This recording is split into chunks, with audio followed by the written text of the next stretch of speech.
मगाच्या बाबिणेनो तुमकां सर्वांक हांव देवाचे आशिर्वाद मागतायच्या पयल्या वचपातीच्या या प्रवाद इस्रायल प्रजे सांगून आसा. पळया सरेस्पर देव खुद येता आनी तो येवन तुमकां पातकांतल्यान नितळ निर्मळ करता.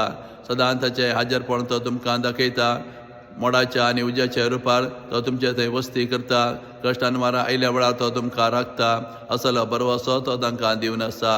वैसरेस्पर देव सदां आमचो मोग करता, आमचें जतन घेता, आमची काळजी करता. आमी फाता केल्या वेळार तो आमकां बक्षिता. ताचें हाजरपण सदांच तो आमकां दाखयता. तशेंच आमी कश्टा दुखांत आसतना ती आमकां सोडून घालीन, आमकां विसरना. बगर तो येवन आमकां आदार दिता आनी आमकां राखता, सांबाळता. असलो मोग देवाचो जावन आसा. म्हणून हें पयलें वचप आज आमकां हो संदेश प्रगटून आसा. तशें आयच्या वांजेलांत आमी पळयलें छत्रपती जेजू मुखार येता आनी सांगता, स्वामी म्हजो चाकर आरमान कठीण वळवळून आसात, तूं ताका बरो कर. आनी जेजू म्हणटा हांव येवन ताका बरो करता. तवळ छत्रपती म्हणटा, स्वामी तुवें म्हज्या घरा भितर येवंक हांव योग्य न्हय. हांगा एक उतर म्हळ्यार पुरो आनी म्हजो चाकर बरो जातलो म्हणून उद्गारता. हें आयकून घेवन जेजू अजाप पावता आनी आपणा भोंवतणी आसल्या तो सांगता, पळया ह्या छत्रपतीचो भावार्थ.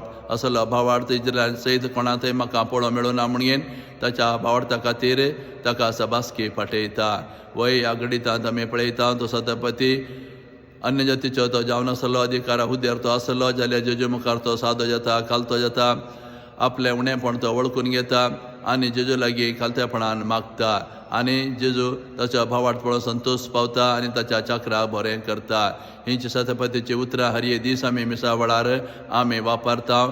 ही देवाची शेळी संवसाराचे पाप करता ती. ह्या शेळयेच्या जेवणाक आपयले आमी सुभागी म्हूण याजक सांगतना आमी हेच छत्रपतीची उतरां आमी म्हणटा, स्वामी तुवें म्हजे भितर येवंक हांव फावो न्हय. तुज्या उतरांत म्हाका भलायकी मेळटली. तर आमी देवा मुखार येतना वा जेजू मुखार येतना असल्या सादेपणान खालतेपणान आमी येवंक जाय. देवाच्या मंदिरांत येवंक आनी देवा मुखार येवंक आमी कोणी योग्य न्हय. जाल्यार देव आमकां फावो करता ताच्या मंदिरांत येवच्याक. ते देखून आमी देवा मुखार येतना ह्या छत्रपती बरी सादेपणान खालतेपणान आमी आयल्यार आनी भावार्थान आयल्यार जेजू आमकां स्वागत करता. जेजू आमी सांगलें आयकता, मागलें आमकां दिता.